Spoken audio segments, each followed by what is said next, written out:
to go ahead and put this Mondo docking port on just to give us something solid to look at. And to connect to? Well, no, I'm not going to use this to connect to because that's No, just too I meant freaking big. I meant as a parts base. Okay, so probably going to use the regular size docking port. Boy, look how that dwarfs it. Oh boy. Pipsqueak the jumbo. So I have one on the bottom and one on the top. So one will connect to our connector. So we'll worry about building onto it after we've got a launcher to push it with. So I'm going to need some tankages on here. I like these mounting plates on the Near Future booster things. Ooh, that's how you change that. Yeah, you right click and change the mounting. Okay, so let's get, this will just be our on orbit stage here. By on orbit, you mean your basic service module stage. Yep, but it's massive for a service module. Okay, so that doesn't look too half bad. And you're making me want to go revise my own launch stack with those aerodynamic heavy thrusters. I know, aren't they pretty? And I don't need them. The disc ones that I have right now work for pretty much everything I've used them on so far. Okay, so we're going to need a big coupler, and thankfully, we should have such a thing. That's way too big. This one. Oops. Oh, quick nitpick. I've noticed that having the thrusters in line with other objects doesn't really bother anything. It may not look right, but it doesn't bother anything. I'm actually going to move these to the middle anyway, just because they look better on the white than they do on the black. And just for the sake of visibility purposes, can we include at least one set of 4 Gemini lights per stage from orbit and up, so we can actually see the ruddy thing? Well, the Gemini lights are good because they're not overbearing in design, and they provide some good illumination. Aside from these things that just stick out like a sore thumb. So you have a decoupler on that stage, so let's just get a bigger tank here. Longer. So let's start with this, and I need the bottom mount, so let's go back to structural and use this puppy again, but then I'm going to change that to a 6 because that just looks great. Oh, let's see what. Did we favor see what see what the Saturn engines look like on that? Because those have given me some interesting results. Which Saturns? The first stage Saturn engines. Well, yeah. Yeah, second stage engines. Well, that's the J2. And okay, that's more palatable look-wise. But I also have a hankering to go for the stuff provided in the Near Future mod itself. These. And then change the mount. Well, maybe not that. Interesting. I like those. Although I'm probably going to keep it like an exposed look instead of a covered look. Like that. Alright, so we need to slap another stage on her, yeah? And we have that size tank. Oh, we do have 7-meter tank. Ooh, look at that. That's sexy. Although that adapter looks better. So boom. Okay, now we need engine mount and then engines because I think that we're starting to get a bit on the tall side. We are, and so I'm going to trade this for not quite as long because that's more like a first stage tank. There we go. So, all right, engine mounts. Okay, the lower mount will either let us put 3 smaller ones, 1 not so small, or just come to a point. I'll worry about that center mount later. The upper mount can be either solid and have nothing, which makes no sense, 6 medium-sized ones, or 3 super large. Supers. It's got to have that kick to get off the pad. All right. So we just need to stick another engine in there on that bottom map. Yeah. Where are you? Here we are. Stick one in there. And now we need wings, or the wing-like cowlings. Those would work on this. Actually, what I'm going to do is go big or go home. So we have these radial pods. Oh, I use those all the time. Alright, so that. We can ditch the Centaur there. Now, you mentioned wings. Yeah, at the very least, small wings. But I want to use these big shuttle wings. They fit like right over the shoulder pods too. Fine. Alright. Well, if you want stability, Yeah. you need stability. Alright. Okay, so we'll see how that puppy moves. Yeah. Alright, if we do anything else, place your launch stand arms. Yes. Now I'm actually going to place them by 2s, not 6s. I wanted to use those, but they would not go in. Okay, here and here, so that way we can keep this axis on both sides open in case we need to put boosters on it. So for a initial core module, I'm going to need something that has power and maneuverability. Now, this may be a bit too small for this big heavy lifter, but it's just a test at this point. Yeah. Oh, yes. Oh, hell yes, please. Something all right, like now that. slap another one on there. I like that. I do. All right, I just want that stuff to match. So, whoops. So I'm going to 1, 2, 3, 4, 5, 6, 7, 8, 9. 9 will get you at precisely 90 degrees. And then I will set you here. And then... Now we gotta slap a node on it. Yeah, the node's the easy part.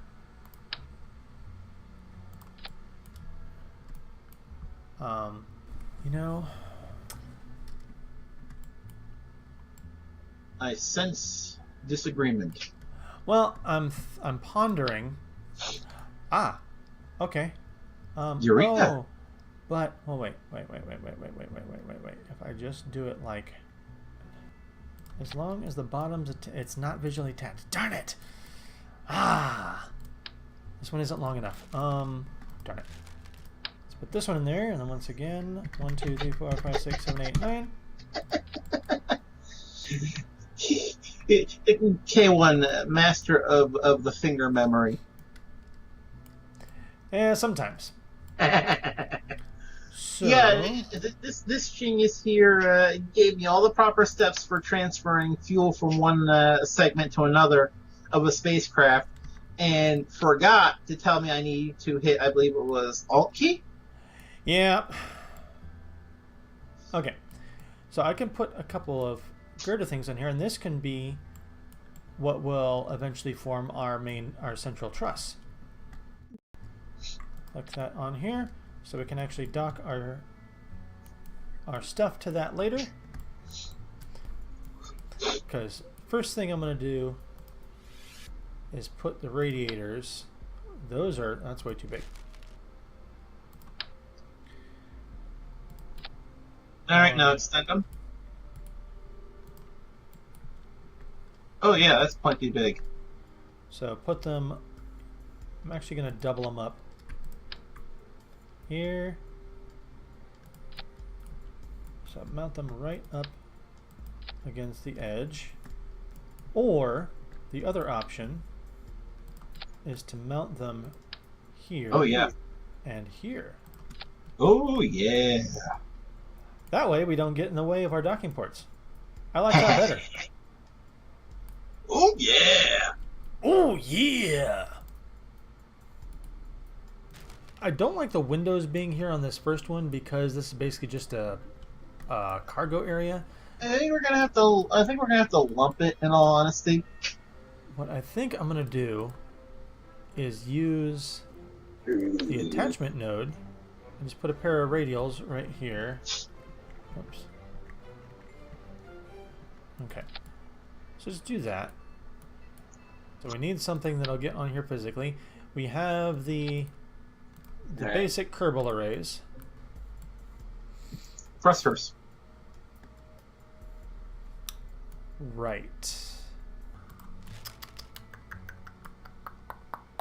I know you're trying like hell not to use the thrusters that I like so much. I have an idea. Well, because those should be reserved primarily for spacecraft and not exposed truss things. But if I do this, Except it doesn't quite want to give you the placement where you wanted it originally. and if I do this, then I could just put some monotanks underneath it on either side. Is there a flatter monotank that's not just big and like that? No. You're kind of sole on that one. What is this one? Ooh, Uh, that looks like Wait.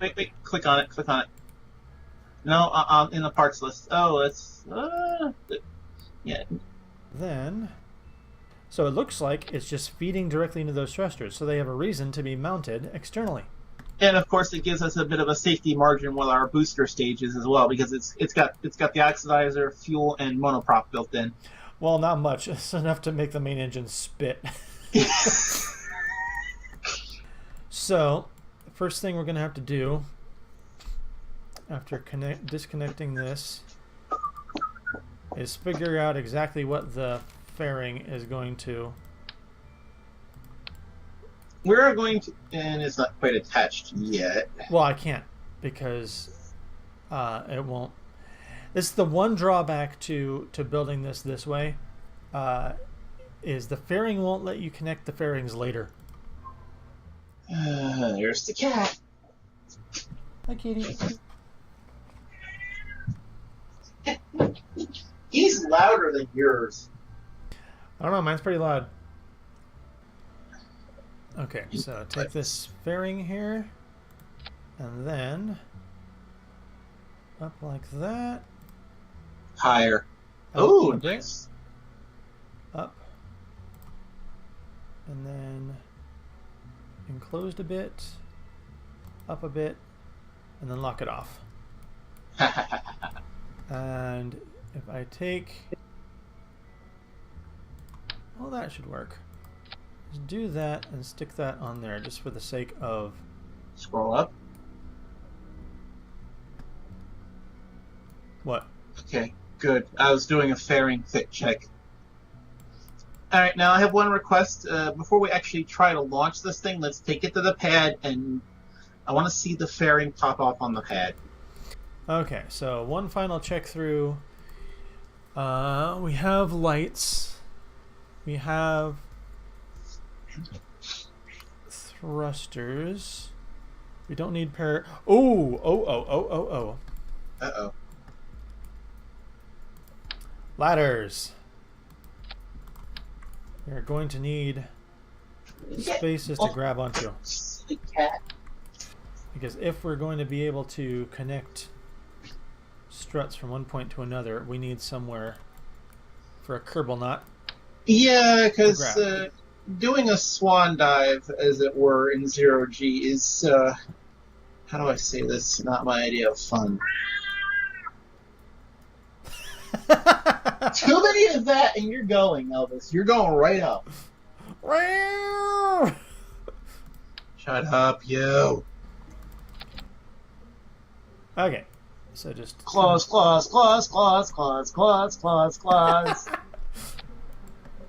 Okay. And I think the cat is getting revenge for being ignored. Ow. Okay, so one last review here. We have Stage 1, engines and wings. Big tank. Strutted to Stage 2 with its engines. I'm going to actually put another one of these on down here for stability's sake.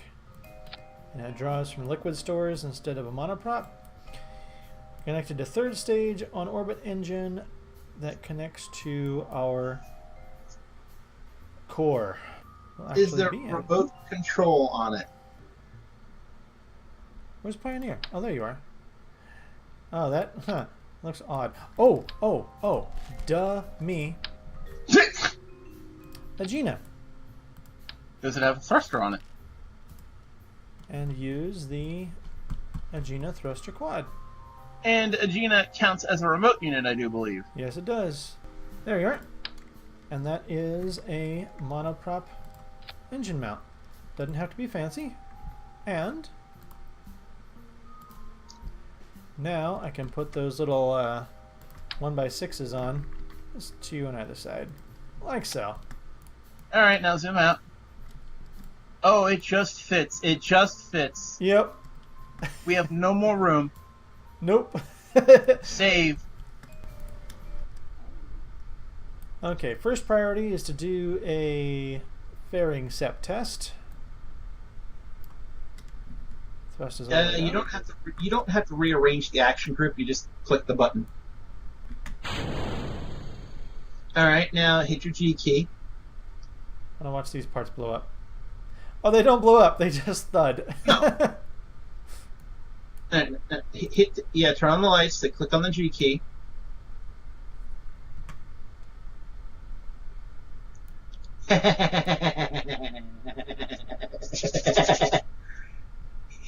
How much do you love me right now? Oh, problem. Where's the problem? There's only one solar wing on the Agena. Oh, that's easily fixed, and we only need one array on the Agena, in all honesty. Okay. So it's not an insurmountable problem. Of course, we're going to have to revert anyways just to do the test launch.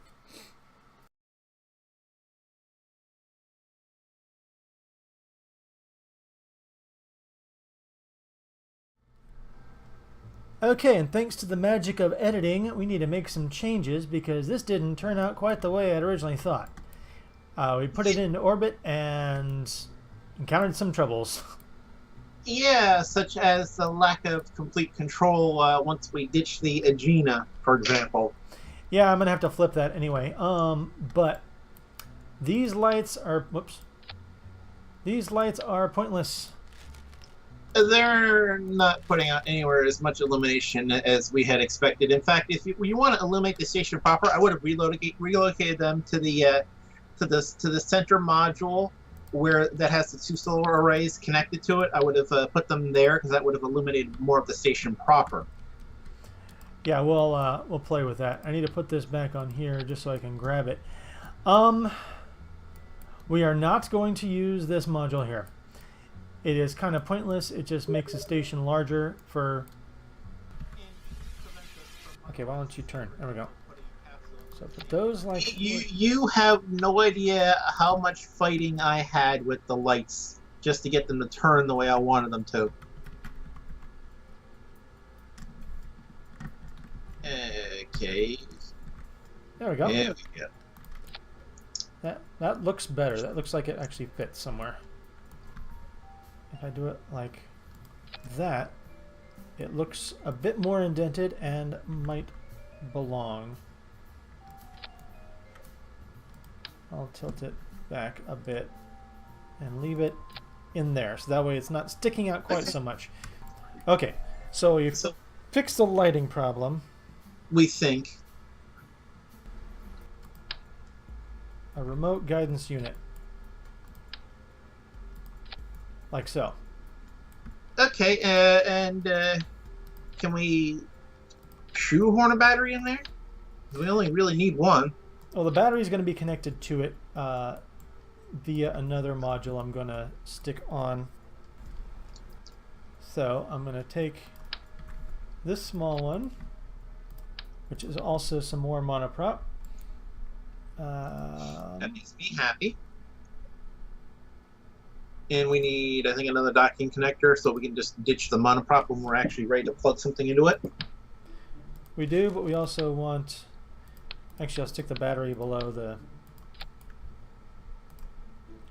So we'll have some recharge capability. So we need solar wings on this thing. And I'm just going to stick with the ones we had before.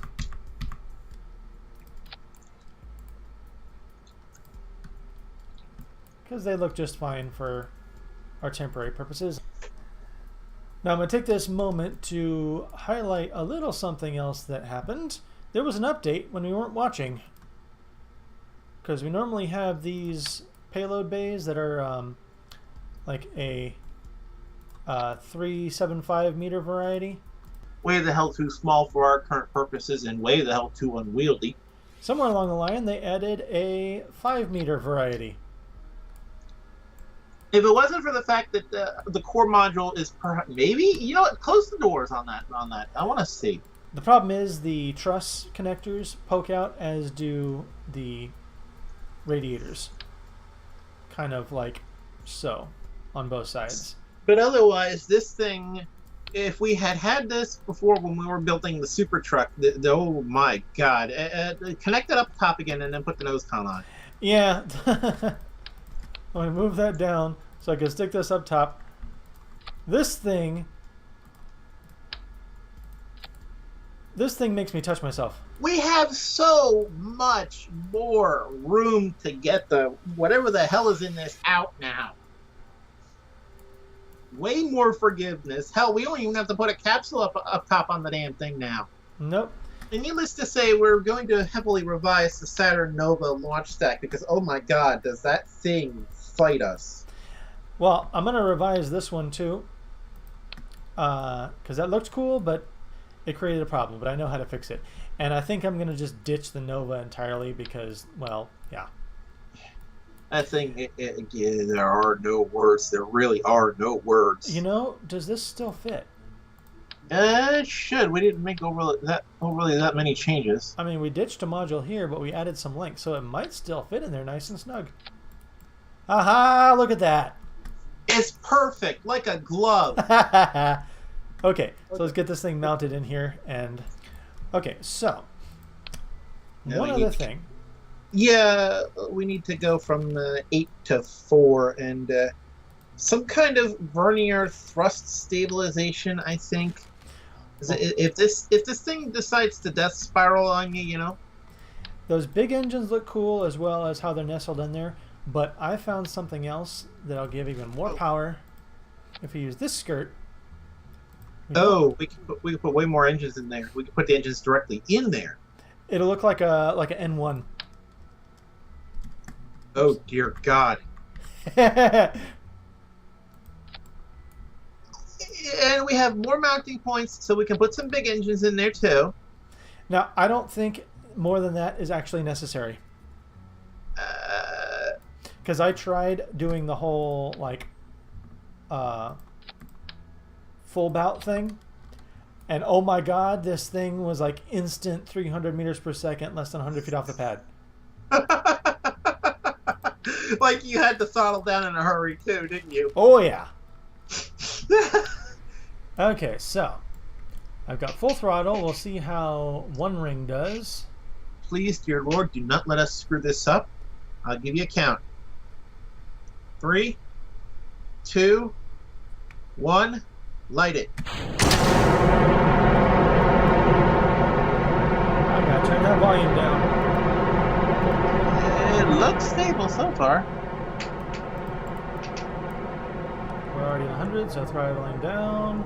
We're all down to half. Maybe not half, maybe 2/3. Oh yeah, that thing's... It's moving like a jackrabbit with its tail on fire. That almost looks like it's just one big exhaust port. It may as well be. And we're not wobbling the way the Nova would. Yeah, and we're not death spiraling either, so you might be able to stick some more in there. Okay, so 200, drop down to half. So we're going to use this this exact launch stack for a few other pieces, I predict. Yes. Yes, I'm probably going to replace the fairing at the nose with the 5-meter payload bay, and this will be our default heavy lifter. And I'm launching in the night side yet again. You ever notice that? Yeah, and I know how much it annoys you. Like, he does not complain often when it comes to launching these, and I view this as a legitimate complaint on his part. But he absolutely cannot stand nighttime launches, and I completely agree with him. I mean, it might look cooler when you turn on the lighting, but it does nothing else for you, and indeed makes things a lot harder than they have to be. And makes it harder to see for the sake of video. Stage 2. Holy, this thing just rabbited. 3, 2, 1, sep. Oh. Alright, now hit your action groups. Let's turn this sucker on. U turns on the lights. And G deploys the stuff. So pretty. Now, our second stage still has half its tankages left. So yeah, we can actually increase our altitude a little if we actually cared to. Well, I don't particularly care to. So, stage set.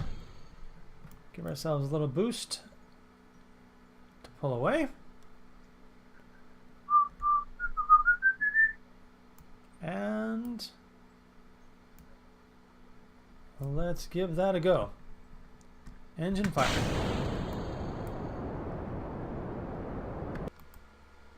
And separate from... Alright, now feather our thrusters. There we go. I said control from there, but it still put my control over here. Oh, whatever. Switch over. Yeah, for our purposes, it still works. And let's pitch up because I want the crew attachment node on the bottom. The cat at the door. Hi, Tucker. Who probably can't hear me because I'm where you've got headphones on. Oh, hey. Oh, wow, that works beautifully. And once we get modules attached, they're going to be nice and brightly illuminated. I have an observation to make. I don't think I like the performance of the big blocky spotlight style things. I think I like the little pod lights better performance-wise because the pod lights actually appear to have lit up more of the node. The pod lights, the round ones. The tablet shaped ones. You know, it could just be the angle of the floodlights because you did camp them out to a degree. I did, and I don't like the rounded ones because they just stick out like a sore thumb. Just the square ones are easier to work with visually. Okay, and I'm going to call this edit because I need to find out what the hell Tucker wants. Yeah. BRB. So, what did the cat want? Cat's servant? Cat wanted his human to let him outside. It's not the human that rules the household in Keiwan's household. No, it's the cat is the one in charge, and the cat regards the humans as its pets. So.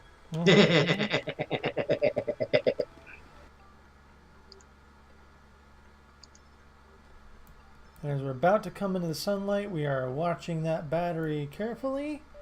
As long as it stays above 0, zip. Yep, we are good. So this is the core truss work and some stability and basically a rendezvous target. So I'm going to switch to this puppy and deorbit it. And this one, I think, will be in for a display. Because the last few times I tested it, last time I tested it, it actually blew up in the atmosphere. It didn't even reach the ground. Wow. Well, that's a good way of doing it. That is, I do like that. I mean, it's just it's a neat design. Whoever, I'm gonna have to, while we're watching it burn, could you open the bookmark and find out who is the author of the Near Future mod? Because I want to give them a shout out. Yeah. Yeah, I can do that right now. Actually, I have it bookmarked on Chrome. So, And prepare to boom. Nerta, Nertpa. Oh, that's one. So yeah, Nerta. Thank you, thank you, thank you, 1,000 thank yous. There Wow. goes the engine, and now we just have our. The funny thing about this core is That's our remote. yeah, it's moderately it's slightly aerodynamic, so we're not going to come straight down. It's performing the Galaxy saucer burn-in is what it's doing right now, or trying to. Okay, so the Near Future technology mods are made by Nerta. That's Nertea, and 1,000 thank yous for creating such a wonderful library of parts. And I love how Kerbal actually lets us know when there's an update. Even if it can occasionally be a bit of a pain in the backside to install said updates. As you see, the only thing it doesn't do is install them for us. We have to go in and sometimes replace entire folders. I don't think there would be any way around that anyway. But certain sacrifices are necessary to have certain benefits, so we will happily pay those sacrifices. Because it's felt like updates have come almost monthly, which can get monotonous, but I would take monthly updates over no updates any day. I still can't believe of all the parts to survive a burn-in, it's that dinky little ring. I know, right?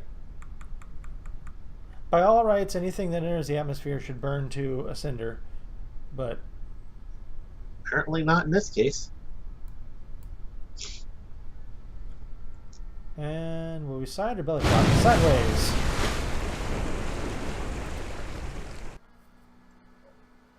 Alrighty, so we have a station core module in orbit. No, we don't. Oh, you reverted. I can't believe I did that. What, hitting the revert button? Yeah.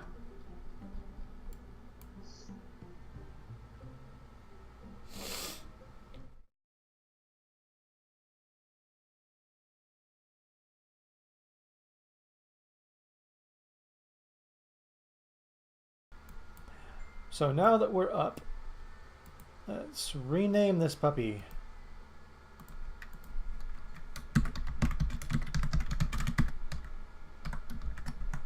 Space Station K1. I named the test article Watcher. Because unlike our previous attempt, this is not the International Space Station. Nor will it be.